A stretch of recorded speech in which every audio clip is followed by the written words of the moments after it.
7h43 sur RMC, votre invité Jean-Jacques Bourdin, l'écrivain, éditeur, journaliste Denis Tillignac, auteur de L'âme française, paru la semaine dernière chez Albin Michel. Denis Tillignac, bonjour. Bonjour. Le 49-3, vous connaissez bien, vous qui regardez la vie politique française depuis des années, la gauche, la droite ont utilisé ce 49-3.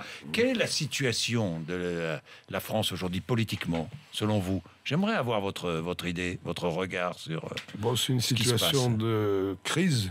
Oui. Alors, politique, mais encore plus morale et presque mondiale. La France est dépressive parce que Pourquoi parce que les élites ont oublié un certain nombre de fondamentaux. On a l'impression qu'ils se polarisent sur l'économie, et quand ils ont présenté tous leurs recettes, les politiciens, pour un peu plus de croissance, un peu plus de sécurité, un peu moins de chômage, l'impression qu'ils avaient tout dit. Leurs programmes se ressemblent, ils les appliquent d'ailleurs jamais, et je crois que le mal est plus grave. Je vous sens un peu désabusé, dites-moi. Là. Non, je crois... Parce que votre livre, c'est aussi une critique sans concession de la vie politique française, hein, Denis Tillignac. Vous êtes... oui.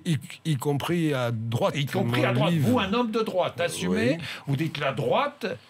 Mais où est l'âme de la droite? L'âme de la France, c'est ce qui reste de 15 siècles d'histoire géo. Hein. C'est un patrimoine spirituel, intellectuel, littéraire, paysager. Oui. Pas un Sévenol qui me dira le contraire. Gastronomique. Oui. C'est des monuments. C'est une petite église romane au détour d'une départementale avec ses platanes. Enfin, c'est tout un ensemble de choses charnelles qui composent un art de vivre, un détour d'esprit, un style d'humour. C'est la langue. C'est la langue française. Et tout ça donne l'impression d'avoir été occulté par les élites, tout ça. Quand on voit que Moscovici en est à prétendre que l'Europe n'a pas de racines chrétiennes, alors si l'Europe n'a pas de racines chrétiennes, elle n'aura jamais d'identité, c'est d'ailleurs pour ça qu'elle n'en a pas.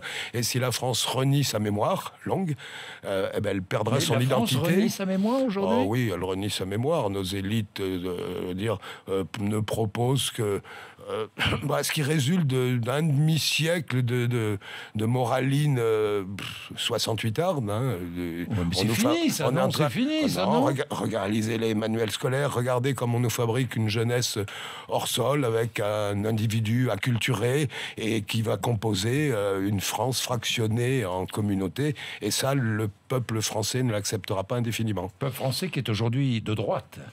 Majoritairement de droite. Il y a beaucoup de symptômes laissent à penser que jamais depuis la libération la France était aussi à droite, et je crois qu'il y a que les politiciens de droite qui n'en ont pas conscience.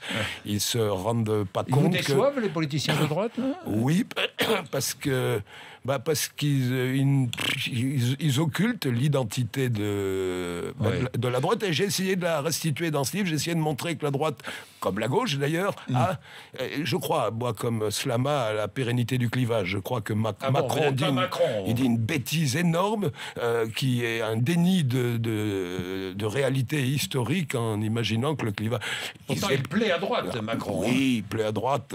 Le clivage peut se déplacer, mais le clivage est pérenne. La gauche a ses fondamentaux, elle a ses figures illustres, elle a ses lieux symboliques, le mur des fédérés, le Panthéon. La droite a les siens, mais elle ne le sait pas. En tout cas, c'est les politiciens. Je lis page 101. Nos gouvernants sont les commentateurs passifs du commentaire à flux tendu des médias. Un jour, peut-être, au bout de ce tunnel où le régime des partis ne sait engendrer que des fantoches, nous vivrons le retour du vrai politique. Mais pour l'instant, on ne le voit pas venir. Oui, il y a un déficit de politique au sens noble du terme. Peut-être d'ailleurs parce que on essaie d'occulter le clivage. Et je crois beaucoup à la nécessité du retour d'un politique qui décide. François Hollande n'est pas président de la République française. Il est rédacteur en chef d'un espèce de journal France qui, comme ça, serine une espèce de doxa d'un média à l'autre. Et comment dirais-je, cette façon de basculer de l'acte politique, de la décision politique au commentaire incessant, fait que l'homme l'homme politique est complètement démonétisé. Alors, et ça, vous c'est êtes pas bon. un véritable ami de Jacques Chirac. Hein.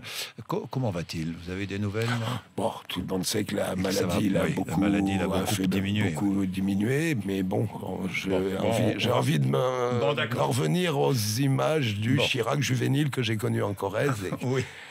Oui. Et vous retrouvez, il y a un Jacques Chirac dans la politique française aujourd'hui? Non. Non?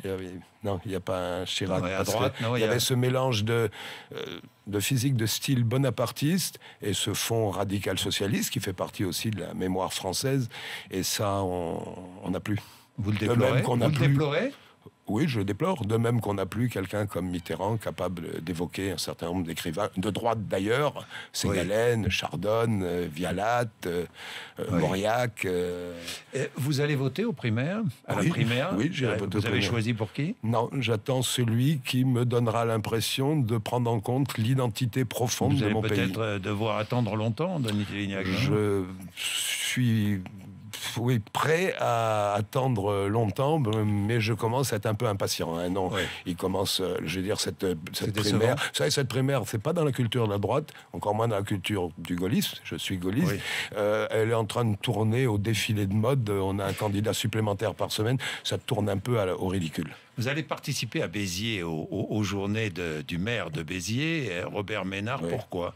Très à droite. Pourquoi? Non, pas très. Enfin, Pas très à droite, non, je sais pas. Moi, enfin bon. j'ai été invité par Vous Robert Ménard. Vous ne partagez pas les idées du Front National? Ah, pas du tout. L'extrême droite, pas du tout. Hein. Surtout pas. Surtout pas. Je pas le le moins sais. du- Non, mais je le sais. Je Pas le connais. moins du monde, non. On m'a Oui. demandé de prononcer un discours inaugural dans lequel j'essaierai de définir quelles sont quelle est la symbolique et la mythologie de la droite au sens plus large, la droite bonapartiste, la droite réactionnaire au sens en réaction contre les tendances du temps, la droite romantique, Chateaubriand, la droite en libérale, parlez beaucoup de la Tocqueville. droite Donc je romantique, parlerai d'ailleurs. de ça. Et Oui. comme il y a eu comme je crois la nécessité d'un débat de fond et qu'il est pour le moment occulté, j'ai dit oui avec Ménard, qui n'est pas forcément avec lequel je partage pas toutes les idées, mais qui est un type intègre, courageux et qui est un bon maire de Béziers. 242 pages, 242. C'est la dernière page de votre livre. Bon, ça résume tout finalement. La France, me semble-t-il, est plutôt de droite dans ses profondeurs, plutôt de gauche dans ses humeurs. Oui, on peut dire ça. Et je finis avec un poème d'Aragon qui prouve que quand un homme de gauche, un stalinien, à l'époque redécouvre le patriotisme français au fond de son cœur, eh ben, il évoque Roland à Roncevaux et Jeanne d'Arc sous Orléans. Vous voyez, c'est pas seulement la République, la France. Alors, pour conjurer les menaces et les séismes, vous nous invitez donc, si j'ai bien compris, à redécouvrir les moments clés de notre histoire. L'âme française, qui nous fait défaut, que l'on n'apprend pas, mais non, si. c'est vous et moi, l'âme française, mais Oui. on l'apprend plus à l'école. Et Mais c'est pas un peu passéiste de dire ça? On Non, l'apprend non, plus non, à non, l'école. la- On ne l'apprend plus à l'école, si.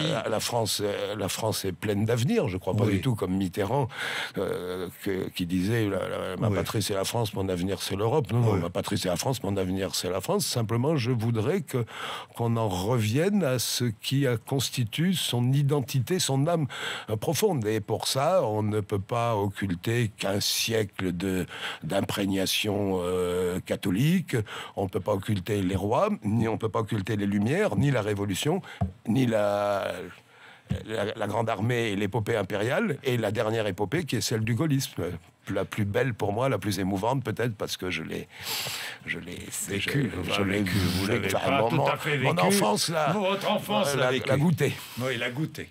Bien, merci Denis Télignac. L'âme française, Albin Michel à lire, 7h52.